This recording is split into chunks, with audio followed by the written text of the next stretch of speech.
patuh, masih menjadi penyembah apa yang tidak pantas untuk disembah. Tapi karena secercah hidayah yang Allah berikan, alhamdulillah kita masih bisa sujud ke hadapan Allah. Alhamdulillah. Ini nikmat paling terbesar. Alhamdulillah ala kulli nikmatil iman.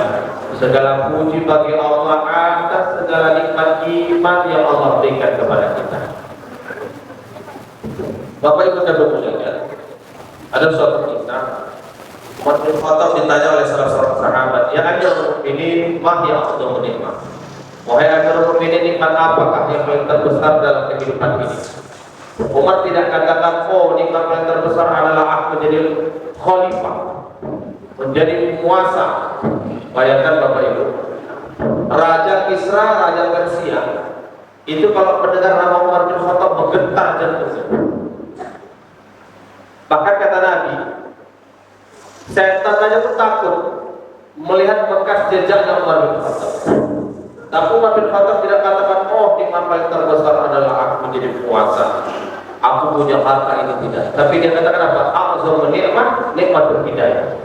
Nikmat paling terbesar adalah nikmat hidayah. Yang dahulunya dia tidak mengenal Allah, kemudian dia mengenal Allah, bisa sholat, bisa puasa, bisa menjalankan agama yang mana Allah Subhanahu wa taala mengutus rasulnya Nabi kita Muhammad SAW untuk menyampaikan risalah tersebut. Maka Bapak Ibu, hidayah tidak ada sangkut pautnya dengan pendidikan, tidak ada sangkut pautnya dengan jabatan. Hidayah ini yang betul-betul Allah pilih. Innallaha yahdi man yasha. Allah memberikan hidayah kepada siapa saja dia kehendaki. Ada orang kaya Bapak Ibu, dia punya harta, bahkan dia penguasa banyak juga, dia punya segalanya, tapi Allah tak berikan dia kesempatan untuk sujud kepada Allah. Sekolahnya Pak sampai S3 dokter, profesor dokter, tapi tak mengenal siapa yang pantas untuk dia sembah. Kita alhamdulillah sekolah agama tidak tinggi-tinggi, tidak pernah mengenyam pendidikan di pesantren, baca Quran pun terbata-bata, tapi alhamdulillah masih Allah berikan kita secercah hidayah. Alhamdulillah. Ini nikmat paling terbesar. Kemudian salat dan salam kita aturkan kepada junjungan Nabi besar Muhammad SAW, Imam Rasul Sayyidul Anbiya, imamnya para rasul dan seluruh para nabi. Banyak-banyak kita bersalawat. Mudah-mudahan dalam salat tersebut kita mendapatkan syafaat Rasulullah SAW. Bapak Ibu yang kami muliakan, alhamdulillah kami hadir di sini beserta Badan Batu Hijrah. Diikuti oleh adinda kami Andri Sadewa. Badan Batu Hijrah ini suatu komunitas mengajak anak-anak muda untuk berhijrah. Kalau biasa hobinya dia balap motor, ya kan? Balap apa namanya? Yang tak tentu di jalan, tiba-tiba ada mati dan berat. Balap liar. Ini anak-anak Badan Batu Hijrah mengajak mereka untuk hijrah ke jalan Allah. Setiap Jumat ada pengajiannya. Mudah-mudahan nanti di Botrem ini dibuat juga kartu tua, supaya anak-anak muda yang di Botrem ini ada kajian untuk anak-anak muda. Sangat positif sekali. Bapak Ibu yang kami muliakan, alhamdulillah kita masih berada di bulan Ramadan. Kesyukuran yang besar bagi kita untuk mengucapkan alhamdulillah, karena kita masih memiliki kesempatan untuk mengabdi kepada Allah Subhanahu wa taala, yang mana tujuan kita berpuasa setiap hari agar kita mendapat derajat takwa. Tentang takwa ini Bapak Ibu, Allah Subhanahu wa taala menjelaskan ciri-ciri orang bertakwa. Di dalam surah Al-Baqarah Allah berfirman, "A'udzu billahi minasyaitonir rajim. Bismillahirrahmanirrahim. Alif lam mim. Dzalikal kitabu la raiba fihi hudan lil muttaqin." Kata Allah, Alif lam mim. Kalau orang-orang yang secara akal dia munafik, ataupun orang-orang yang orientalis sekuler mengatakan apa arti alif lam mim, tidak ada gunanya. Tapi begitulah Allah ingin menjengkali akal manusia, bahwasanya kamu itu dhaif, lemah.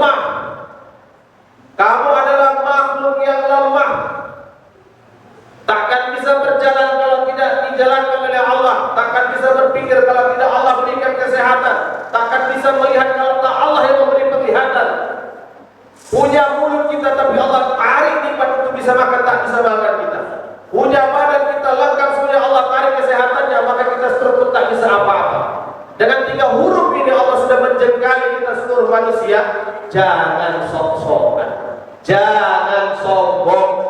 Alif Lam Mim, 3 huruf. Kata para ulama al-tafsir, Allahu a'lamu bi muradi. Hanya Allah yang tahu maksud dan tujuan daripada Alif Lam Mim tersebut. Dzalikal kitabu la raiba fihi. Inilah Al-Qur'an. Al-Qur'an yang hari-hari kita baca di bulan Ramadan ini. Hudan lil muttaqin, la raiba fihi. Tidak ada keraguan di dalamnya, Bapak Ibu. Bahkan Allah tantang orang-orang yang melakukan Al-Quran di surat min mithli. Coba kau datangkan satu surat yang sama persis seperti Al-Quran. Bayangkan Bapak Ibu, orang-orang Arab itu ahli syair. Kalau sudah bersyair ya Masya Allah. Tapi apabila orang-orang ahli syair mendengar nama Nabi Muhammad, mendengar Nabi Muhammad membaca Al-Quran, mereka katakan jangan dekat-dekat kepada Muhammad, nanti kamu terkena sihir. Kenapa?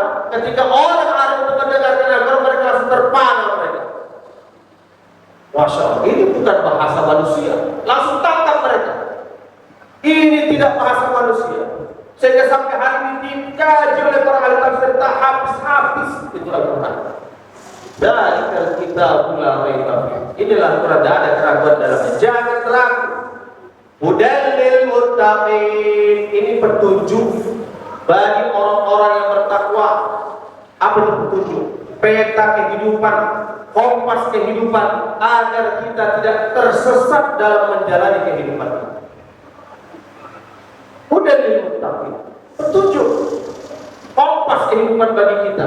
Kalau mau hidupnya lurus, tidak terjerumus, Al-Quran baik-baik. Hudan lil muttaqin. Petunjuk bagi orang-orang bertakwa. Siapa mereka? Alladzina yu'minuna bil ghaib. Ciri orang-orang yang bertakwa itu dia beriman kepada yang ghaib. Surga ghaib, betul? Belum nampak mata kepala. Neraka ghaib, sirat ghaib, masuk ghaib semua. Alam kubur ghaib, tak nyata di hadapan mata kita sekarang. Tapi begitu kita masuk alam kubur, baru segala sesuatu yang gaib tadi menjadi nyata. Ada yang kepingin duluan, Bu? Ada yang kepingin duluan lihat yang gaib? Bapak ada yang kepingin duluan lihat yang gaib? Masih takut ya? Sama kita. Maka ini kesempatan bagi kita bulan Ramadan untuk mendekatkan diri kepada Allah dan benar-benar beriman. Ciri pertama orang bertakwa, alladzina yu'minuna bil ghaib. Mereka beriman kepada yang gaib. Alladzina yu'minuna bil ghaib. Apalagi? Wa yuqimuna shalah. Mereka yang mendirikan salat. Ini ciri orang bertakwa ini. Kalau ada orang yang bertakwa tapi tak mau salat, perhatikan, jangan sampai kita meninggalkan sholat.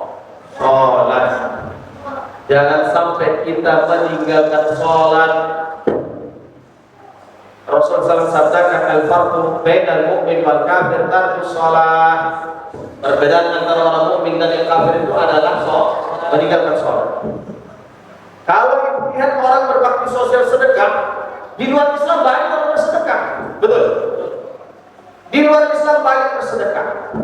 Tetangga kami di Bagan Baru yang punya showroom mobil itu Pak bersedekah di sama anak yatim panti asuhan dalam sawah. Dia pakai anak yatim panti asuhan, dia bersedekah. Hari Raya Idul Adha Bapak, dia potong kurban. Ada orang bangun masjid, dia ikut nyumbang masjid. Tapi satu yang tak mereka kerjakan itu sholat.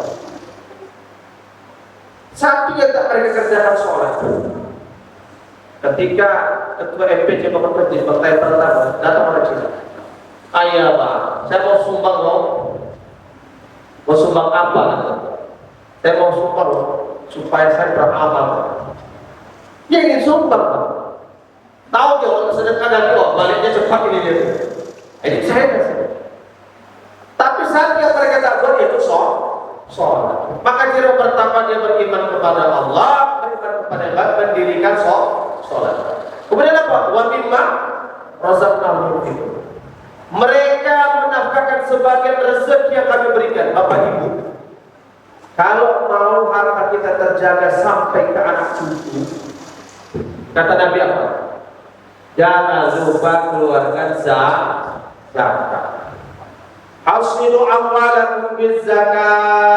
Kata Nabi, jaga hartamu dengan zakat. Hari ini orang sibuk dari asuransi, apa tuh hartanya?